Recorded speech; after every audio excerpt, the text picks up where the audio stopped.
வணக்கம். நாங்கள் எந்த நாட்டுக்கு சுற்றி பார்க்க சென்றாலும் அங்கே பிரசித்தமான பிரபலமான இடங்களைத்தான் நாங்கள் பார்க்க போவோம். அது மாதிரி நாங்கள் சென்ற இடத்தில் எங்களை கூட்டி சென்ற இடம் இந்த இடம், அதாவது இந்த அங்கோனா இடத்துல இருக்கிற அந்த கோயில். அதுக்கு உள்ளே சென்று வடிவாக பார்த்து வந்தோம்.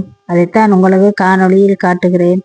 நீங்களும் பாருங்கள், தொடர்ந்து பாருங்கள். என்ன இருக்கிறதென்று, எப்படி இருக்கிறதென்று. அமைதியாக இருக்கும் கோயில் என்றால் எப்பொழுதும் அமைதியாக இருக்கும். அந்த வகையில் அங்கே அமைதியைத்தான் எல்லாரும் இருந்தார்கள். நாங்கள் சுற்றி பார்த்து வந்தோம். நன்றி, வணக்கம்.